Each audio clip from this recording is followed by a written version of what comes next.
देखिए बेटा, अगला जो टॉपिक है वो है आवेशन की विधियाँ, कि किसी भी वस्तु को किस तरीके से चार्ज किया जा सकता है। मेथड ऑफ चार्जिंग के बारे में डिस्कस करेंगे, ठीक है। तो उसके यहाँ पे अपन 3 तरीके का डिस्कशन करने वाले हैं। एक तो बात करेंगे अपन घर्षण के द्वारा किसी भी वस्तु को किस तरीके से आवेशित किया जाता है। एक हम देखेंगे कि किसी चालन के द्वारा किसी भी वस्तु को कैसे आवेशित करते हैं। और थर्ड हम देखेंगे प्रेरण के द्वारा किसी वस्तु को किस प्रकार से आवेशित करेंगे, ठीक है। 1 बाय 1 करके सभी के बारे में हम यहाँ पे डिस्कशन करने वाले हैं। तो सबसे पहले बेटा यहाँ पे आपको डायग्राम दिख रहा होगा, बहुत ही अच्छा सा यहाँ पे एक खूबसूरत सा डायग्राम दिख रहा होगा, घर्षण के द्वारा हम वस्तु को कैसे आवेशित करेंगे। देखो यहाँ पर क्या है, ये जो शिल्क है, या शिल्क का मतलब रेशमी एक कपड़ा है, उसको यदि आप एक ग्लास यानी कि कांच की एक छड़ है, उससे यदि आप घर्षण करवाते हो, ठीक है ना। अब इस तरीके से इसको घर्षण करवाते हो, इसके ऊपर आप ये जो रेशम का कपड़ा है उसकी रगड़ करवाते हो, रगड़ते हो इसके ऊपर, तो क्या होता है कि जो शिल्क जो रेशम का कपड़ा है और यहाँ पे जो ग्लास है, ग्लास के अंदर क्या होते हैं, इलेक्ट्रॉन, यानी कि कांच की जो छड़ है इसके अंदर जो इलेक्ट्रॉन होते हैं वो ढीले बंधे हुए होते हैं। तो ये इलेक्ट्रॉन निकल कर किस पे चले जाते हैं, शिल्क पे चले जाएंगे, रेशमी कपड़े पे चले जाते हैं। और इसकी वजह से क्या होगा कि देखो यहाँ पे आपको डायग्राम में भी दिख रहा होगा कि देखो यहाँ से ये जो इलेक्ट्रॉन है वो निकल करके इसके ऊपर आ चुके हैं। अब यहाँ पे इलेक्ट्रॉन की कमी होगी बेटा, है ना। तो ये जो कांच की छड़ है वो धनावेशित हो जाएगी और यहाँ पर इलेक्ट्रॉन आए हैं इसके ऊपर, इसका मतलब ये वाली ऋणावेशित हो जाएगी, ठीक है। और फिर से वापस से इन दोनों को यदि आप पास में लेके आते हो तो उनके बीच में आकर्षण होता है, ठीक है, क्योंकि एक वस्तु पे ऋणावेशित है और एक वस्तु पे धनावेशित है। और हमें पता है कि एक वस्तु धनावेशित हो और दूसरी वस्तु ऋणावेशित हो तो उनके बीच में आकर्षण होता है। एक अच्छा सा एग्जांपल अपन डेली लाइफ पे एक एग्जांपल से समझ सकते हैं इसको और भी अच्छे से। जैसे आप कंघी की सहायता यानी कंघी की सहायता से जब आप बाल को बनाते हो तो उसमें क्या होता है कि इलेक्ट्रॉन जो होते हैं वो बाल से निकल कर कंघे पर आ जाते हैं। तो जो बाल होते हैं वो धनावेशित हो जाते हैं, सूखे बाल, और कंघा क्या हो जाता है, ऋणावेशित हो जाता है, ठीक है, क्योंकि दोनों के बीच में घर्षण होता है, सीधी सी बात है, ठीक है ना। और वापस उन दोनों को पास में लेके आते तो आपने नोटिस भी किया होगा कि जो बाल होते हैं वो खड़े हो जाते हैं। क्या रीजन है इसका? इसका रीजन होता है कि बाल पे धनावेशित आया है और कंघे पे नेगेटिव चार्ज आया है, और जब नेगेटिव और पॉजिटिव पास में आएंगे तो उनके बीच में अट्रैक्शन होता है, और यही कारण होता है कि वहां पे दोनों में आकर्षण होता है। यानी कि अपन घर्षण के द्वारा भी दो वस्तुओं में आवेश पैदा कर सकते हैं, उनके बीच में आप घर्षण करवा के, ठीक है। तो ये तो हो गया हमारे घर्षण वाला मेथड। अगला जो मेथड है बेटा वो हम देखने वाले हैं, वो देखेंगे कि देखिए यहाँ पे लिखा हुआ भी है, जब किसी उदासीन वस्तु को किसी दूसरी उदासीन वस्तु के साथ रगड़ा जाता है तो कुछ इलेक्ट्रॉन एक वस्तु से दूसरी वस्तु की ओर चले जाते हैं। जो वस्तु इलेक्ट्रॉन ग्रहण करती है वो ऋणावेशित हो जाती है, जबकि दूसरी वस्तु होती है वो धनावेशित हो जाती है। क्लियर है? अच्छे से आपको समझ में आ गया होगा। अगला जो टॉपिक है अपना वो है चालन द्वारा। सेकंड जो मेथड है हम वो देखेंगे चालन के द्वारा, बाय कंडक्शन, यानी कि आप चालन के द्वारा किसी वस्तु को किस प्रकार से आवेशित कर सकते हैं।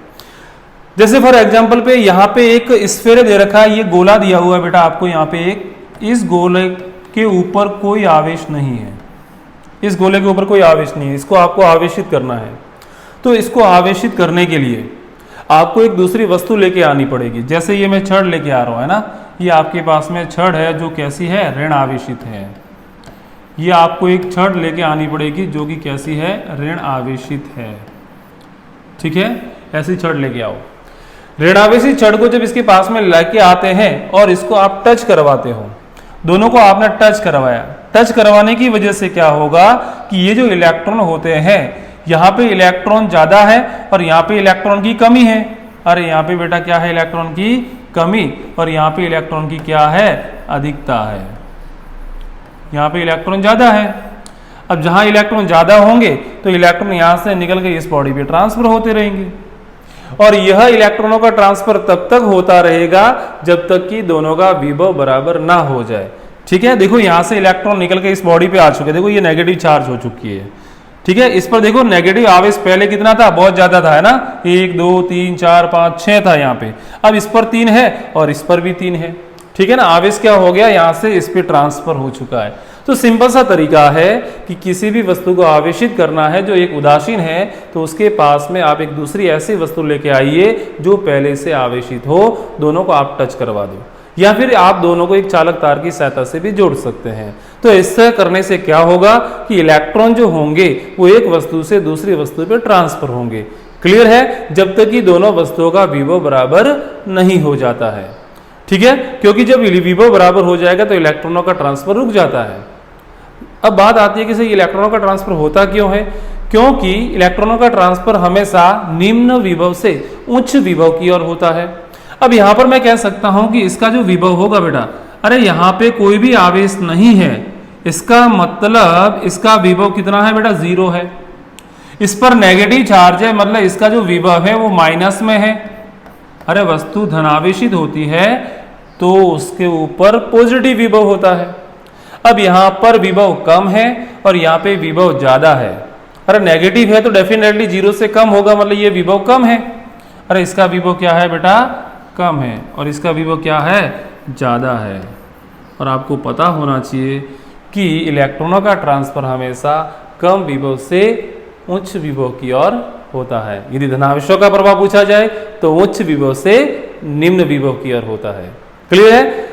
इस तरीके से आप इसको एक एग्जांपल से भी समझ सकते हैं। जैसे एक पानी होता है, पानी का जो प्रवाह होता है वो उच्च दाब से निम्न दाब की ओर।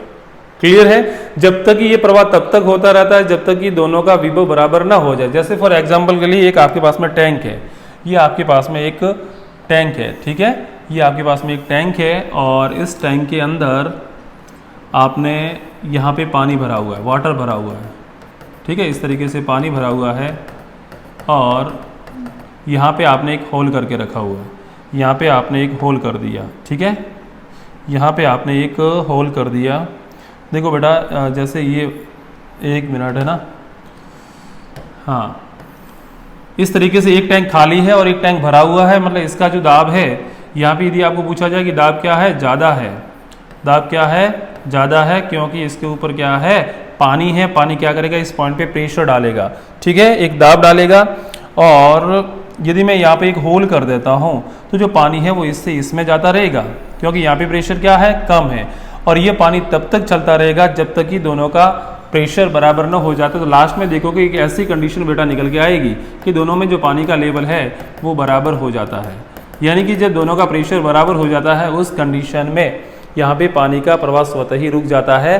तो यहाँ पर भी ऐसा ही है। जैसे अपन बात कर सकते हैं एक छड़ की, छड़ के अंदर ऊष्मा का प्रवाह हमेशा उच्च ताप से निम्न ताप की ओर होता है। ऐसे कैसे अपन बात करें धनावेशों की, तो धनावेशों का प्रवाह हमेशा उच्च विभव से निम्न विभव की ओर होता है। और इलेक्ट्रॉनों का पूछा जाए तो अपन बोलेंगे निम्न विभव से उच्च विभव की ओर। अब किसी को बेटा ये समझ में नहीं आ रहा कि सर विभव क्या है? विभव हम अच्छे से डिस्कशन करने वाले हैं चैप्टर नंबर 2 के अंदर, ठीक है, ठीक है।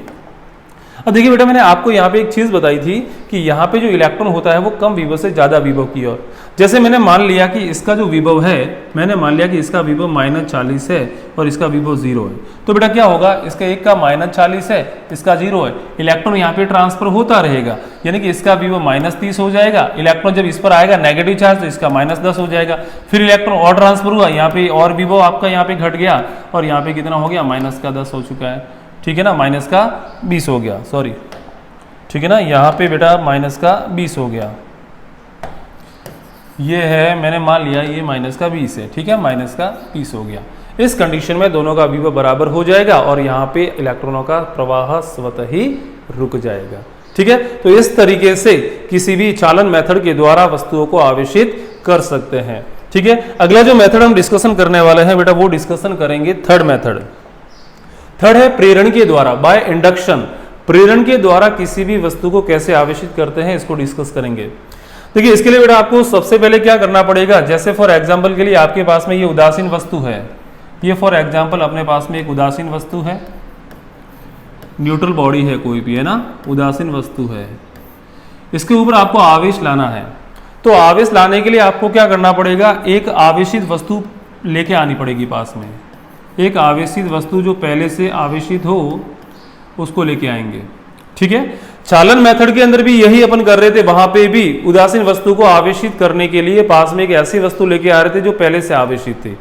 लेकिन दोनों में डिफरेंस क्या है, दोनों वहां पे क्या करते थे, दोनों को हम टच करवाते थे या फिर दोनों को चालक तार की सहायता से जोड़ते थे।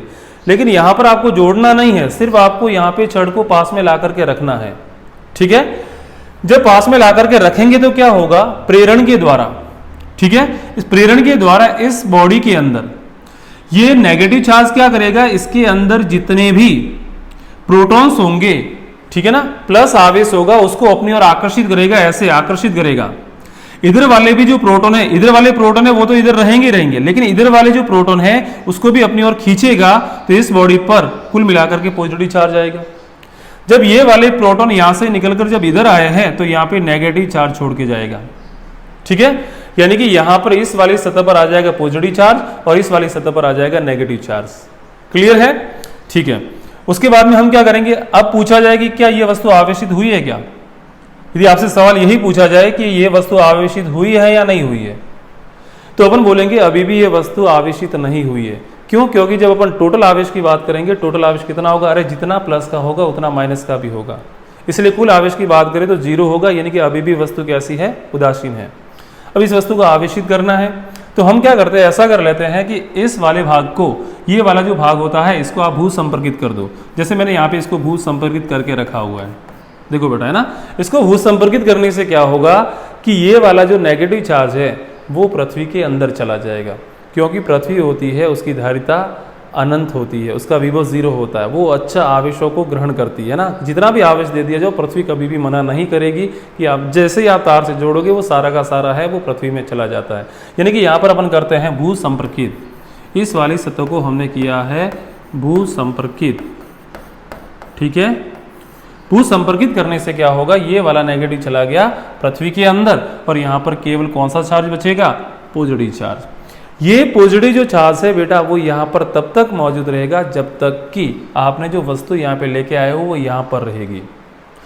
जब तक ये वस्तु यहाँ पर है तब तक ये पॉजिटिव चार्ज बेटा यहीं रहेगा, लेकिन जैसे ही आपने छड़ को यहाँ से हटा दिया, वापस से ये जो आवेश है, यहाँ पे जो प्लस प्लस आवेश था वो पूरे गोले में एक समान रूप से फैल जाएगा। तो इस तरीके से बेटा अपन देख सकते हैं कि इस वस्तु पे क्या आ चुका है, धन आवेश आ चुका है, ठीक है। अब देखिए यहां पर अपन वस्तु कैसी लेके आए थे, ऋणावेशित, लेकिन वस्तु पर जो उदासीन वस्तु थी वो आवेशित कैसी हुई है, धनावेशित हुई है। तो चालन विधि के अंदर और प्रेरण विधि के अंदर एक बेसिक सा डिफरेंस है। डिफरेंस ये है कि जब भी अपन बात करेंगे चालन मेथड के अंदर, तो उसके अंदर वस्तु के ऊपर जो आवेश आएगा वो पास में लाई गई वस्तु पर जैसा आवेश होता है वैसा ही उदासीन वस्तु पर भी आवेश आता है। क्लियर है? लेकिन यदि हम प्रेरण विधि की बात करेंगे तो प्रेरण विधि के अंदर यदि वस्तु आप ऋणावेशित लेके आते हो तो उदासीन वस्तु पर धनावेश आता है। यही आप यदि यहाँ पे धनावेश लेके आए होते तो इस वस्तु पे ऋणावेश आता। तो इस तरीके से हमने यहाँ पे जो डिस्कशन किया है कि किस प्रकार से किसी भी वस्तु को आवेशित कर सकते हैं, 3 मेथड के बारे में डिस्कशन किया। घर्षण के द्वारा 2 वस्तुओं को आपस में रगड़ करवा दो, सिंपल है ना, 2 वस्तुओं को रगड़ करो, एक पे धनावेश आएगा एक पे ऋणावेश आएगा। दूसरा मेथड हमने देखा चालन के अंदर। चालन के अंदर क्या करेंगे, वस्तु अनावेशित होगी, दूसरी वस्तु आवेशित लेके आएंगे, दोनों को टच करवाएंगे, इलेक्ट्रॉन होगा वो निम्न विभव से उच्च विभव की ओर ट्रांसफर होगा।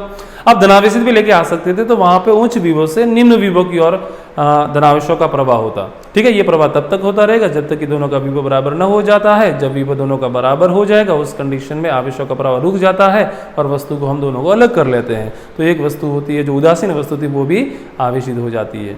और थर्ड हमने जो डिस्कशन किया है वो प्रेरण के अंदर। प्रेरण के अंदर क्या है, सिंपल है, उदासीन वस्तु के पास में एक दूसरी आवेशित वस्तु को लेके आओ, दोनों को टच नहीं करवाना है, इस बात का विशेष ध्यान रखना, सिर्फ पास में लेके आना है। पास में लेके आकर के रखेंगे उसको, तो प्रेरण की वजह से यहाँ पे यदि नेगेटिव लेके आएंगे तो इलेक्ट्रॉन प्रोटॉन होंगे वो इस वाली सरफेस पे जमा हो जाएंगे, तो यहाँ पे नेगेटिव चार्ज बचेगा, ठीक है। अब इस नेगेटिव को पृथ्वी में डालना है तो इसको अपन भू संपर्कित कर देते हैं, नेगेटिव चला जाएगा पृथ्वी के अंदर, यहाँ पे केवल पॉजिटिव चार्ज बचेगा।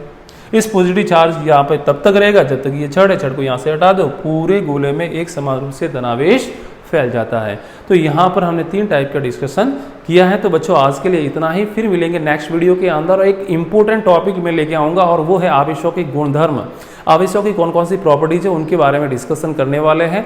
और उनके अंदर एक आपका बोर्ड के अंदर एक सवाल बनता है आवेश का क्वांटा से रिलेटेड, तो उस क्लास को मिस मत करना, उस क्लास को जरूर आप देखना, क्योंकि बहुत ही एग्जाम के बोर्ड के एग्जाम के पॉइंट ऑफ व्यू से बहुत इंपॉर्टेंट है, ठीक है। तो आज के लिए इतना ही, धन्यवाद।